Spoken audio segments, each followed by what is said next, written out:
नमस्कार दोस्तों, मैं शिवा श्रीवास्तव एक बार फिर आपके साथ हाजिर हूँ आपकी अपनी कक्षा लोडस्टार एकेडमी में। आज का खेल जो हम लेके आए हैं वो है इंडियन मार्शल आर्ट, जो है उसका नाम है मल्लखंब। ये हमारे मध्य प्रदेश का राजकीय खेल भी है। ठीक है, तो आइए जानते हैं मल्लखंब के बारे में।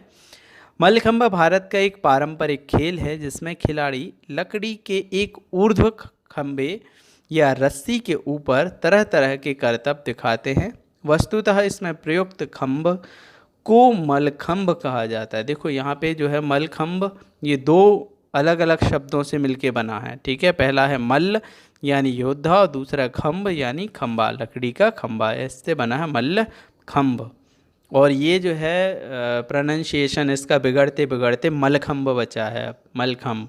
ठीक है, इसका ओरिजिनल प्रोनाउंसिएशन है मल्लखंब। ठीक है, चलिए आगे देखते हैं। यह मध्य प्रदेश का राज्य की खेल है।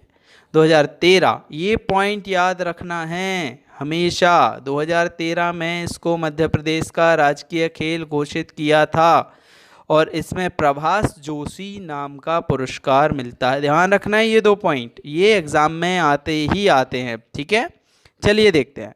मल्लखंब 2 शब्दों से मिलकर बना है, जैसे कि अभी मैंने बताया, एक मल्ल यानी बलवान या योद्धा और दूसरा होता है खंभ यानी खंबा।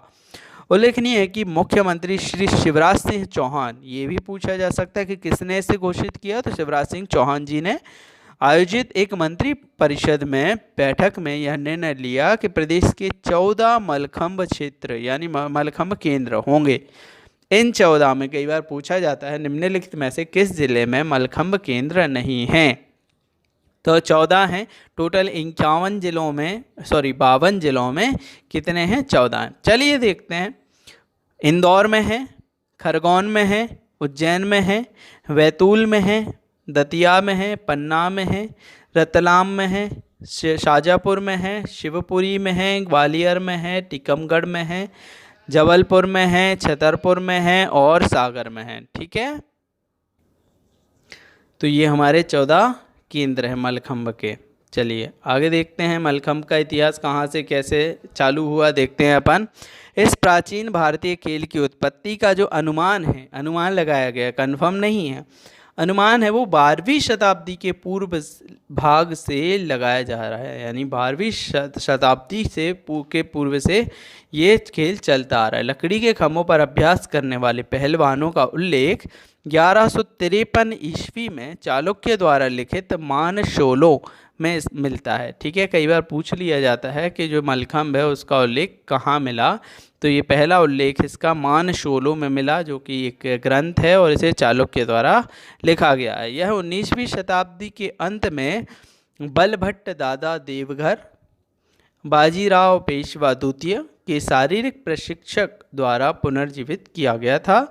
उन्होंने इस खेल को लोकप्रिय बनाने के लिए बहुत प्रयास किए। मानव संरचना के लिए प्राचीन और आधुनिक मल्लखंब के आकार के समान आसानी से देखा जाता है। देखो इन दोनों में काफ़ी डिफरेंस है, देखते हैं क्या है। सबसे पहले मल्लखंब हमेशा कुश्ती के विभिन्न शैलियों को जानने के लिए कुश्ती से संबंधित था।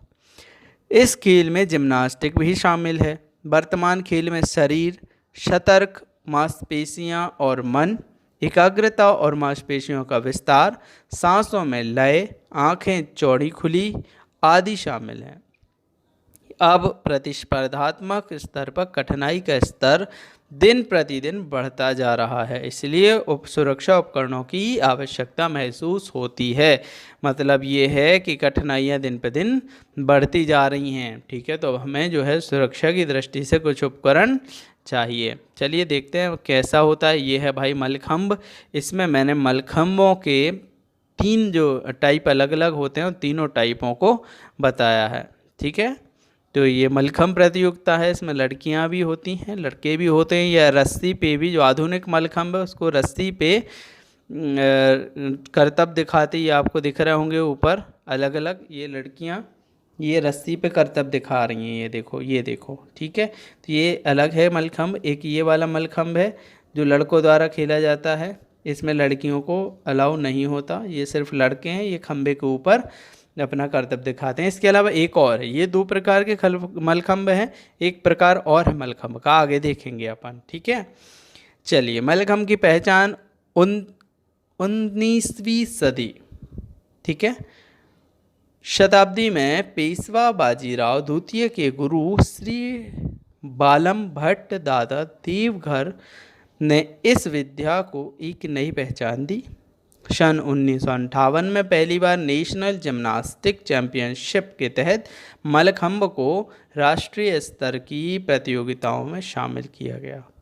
मलखंभ भारत का एक पारंपरिक खेल है जिसमें खिलाड़ी लकड़ी के एक खंभे या रस्सी के ऊपर तरह तरह के करतब दिखाते हैं। राष्ट्रीय स्पर्धा में इसके 3 प्रकार हैं। कौन कौन से हैं? पहला मलखंभ होता है फिक्स्ड मलखंभ। फिक्स मतलब स्थायी है, यह केवल पुरुषों के लिए है। यह एक स्थायी जो है सागौन या शीशम का एक खंभा होता है जिसको ज़मीन पर स्थायी रूप से रख दिया जाता है। ठीक है, 10 से 12 फीट ऊंचा यह खंभा है जो नीचे से 5 से 6 इंच और ऊपर 1.5 से 2 इंच व्यास की लकड़ी पर करतब दिखाया जाता है।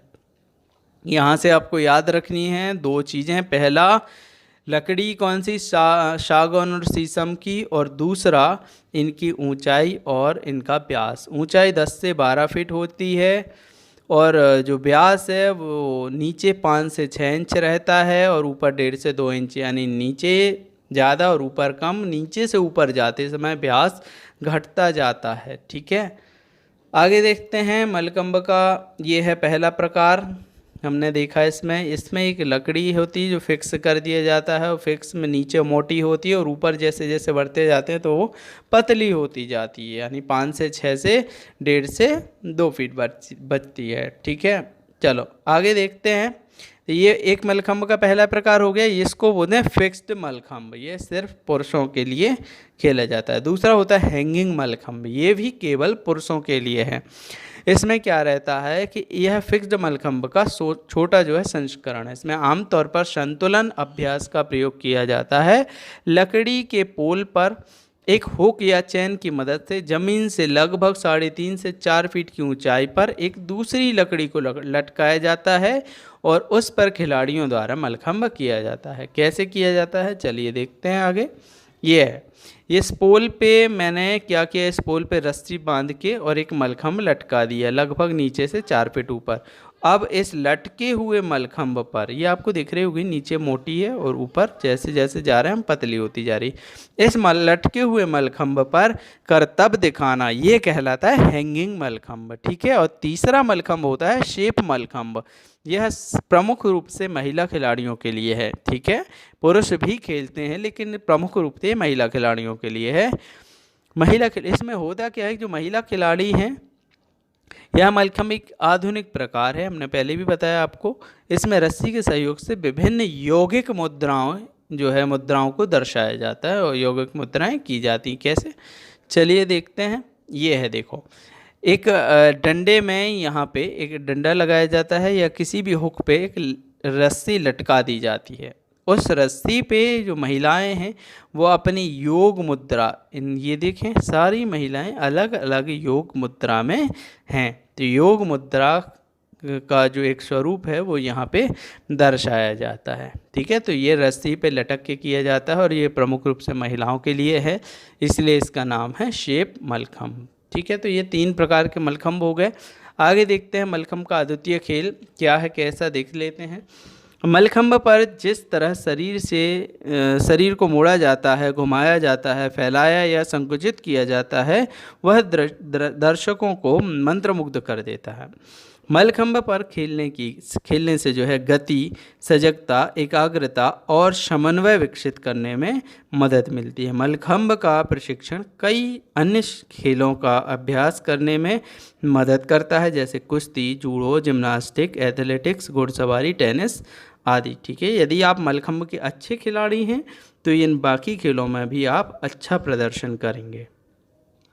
मलखंभ पर शोल्डर वॉल्ट से पहलवानों के थ्रो में सुधार होगा। अधिकांश पहलवान छाया अभ्यास के लिए मलखंभ का उपयोग करते हैं। मलखंभ में अधिकांश अभ्यासों को कुश्ती को ध्यान में रखते हुए बनाया गया है। मलखम्ब प्रैक्टिस करने से रोमन रिंग के लिए जिम्नास्ट शोल्डर गर्डल मजबूत होता है और मलखम्ब लचीलेपन, अनुग्रह, तेज और ताल जैसे गुणों को विकसित करने में भी मदद करता है, जो कि एक सफल जिम्नास्टिक के लिए बहुत ज़रूरी है।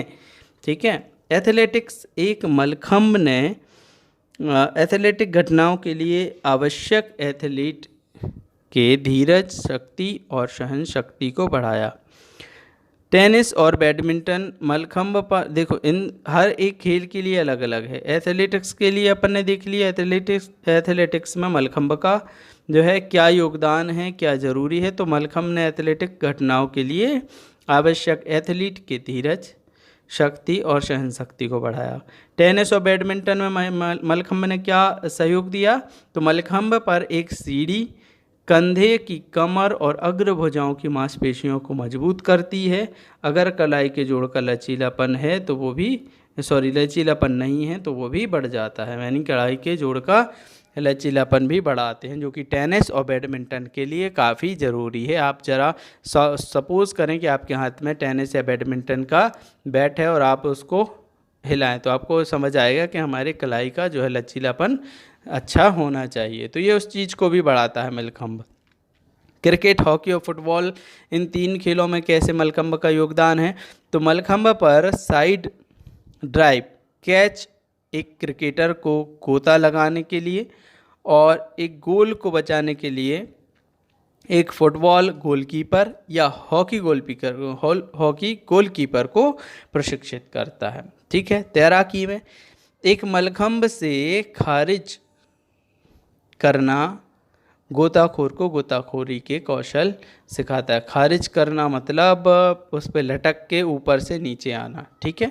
घुड़सवारी में कैसे मलखम्ब का योगदान है? बुनियादी पकड़ एक घोड़े के सवार को बहुत मदद करती है, क्योंकि पकड़ दोनों मामलों में समान है। मलखम्ब पर घोड़ा माउंट शाब्दिक एक घोड़ा माउंट के समान होता है। घोड़ा माउंट एक शाब्दिक है जो कि मलखम्ब में होता है। उसी तरीके से आप घुड़सवारी में भी इसका उपयोग कर सकते हैं।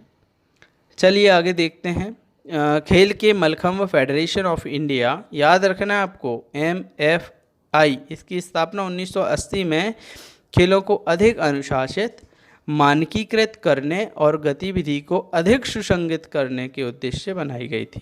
ठीक है। कब हुई थी? MFI मतलब मलखम्ब फेडरेशन ऑफ इंडिया, इसकी स्थापना 1980 में हुई थी। ठीक है। तो MFI प्रतियोगिता में खेले जाने वाले इस खेल को बुनियादी 3 प्रकारों को मानकीकृत किया गया है। MFI के नियमों के अनुसार प्रतियोगिता का पदानुक्रम इस प्रकार है। देखो 3 प्रकार हम पहले ही देख चुके हैं, अब अपन जरा प्रतियोगिताएं देख लेते हैं कौन कौन सी होती हैं। तो पहला होता है पुणे डिस्ट्रिक्ट मलखम्ब एसोसिएशन, ये जो है डिस्ट्रिक्ट स्तर की प्रतियोगिताएं कराता है। दूसरा है महाराष्ट्र अंबूर मलखम्ब संघ, ये स्टेट लेवल की प्रतियोगिताएं कराता है। भारत मलखम्ब फेडरेशन, ये राष्ट्रीय स्तर की प्रतियोगिताएं कराता है। अखिल भारतीय अंतर विश्वविद्यालय कार्यक्रम, ये विश्वविद्यालयों के मध्य मलखम्ब की प्रतियोगिताएं कराता है। प्रभाष जोशी पुरस्कार इस विधा में यानी मलखम्ब खेल में सबसे बड़ा पुरस्कार है। ठीक है। आगे इसकी कुछ शब्दावलियां देख लेते हैं। शब्दावलियों में एक होता है नक्की कस, दूसरा होता है दशरंग, तीसरा होता है अंडर कोफिरी, चौथा होता है तेली खाना, फिर होता है बगली उल्टी, उसके बाद गुरु पकड़ और बजरंगी ड्रॉप। ठीक है। आपको ये जो है इतनी शब्दावलियाँ इसकी याद रखनी है। उसके अलावा कौन कौन कैसे कैसे प्रतियोगिताएं कराता है ये भी मैंने बता दिया, और सबसे बड़ी चीज़ आपको जो है प्रभाष जोशी पुरस्कार के बारे में भी बता दिया। तो ये जो पुरस्कार है, ये प्रभाष जोशी पुरस्कार सिर्फ मलखम्ब में दिया जाता है और यह सिर्फ एक खिलाड़ी को ही प्रतिवर्ष दिया जाता है। ठीक है। इस अवार्ड की जो शुरुआत है वो मैंने बताया मध्य प्रदेश सरकार ने जो 2013 में की, और मध्य प्रदेश सरकार में 2013 में ही मलखम्ब को राजकीय खेल का दर्जा दिया गया। अब ये जो है 2013 से 2020 तक रेगुलरली नहीं मिले हैं सबको, तो अपन देख लेते हैं थोड़े से ही हैं।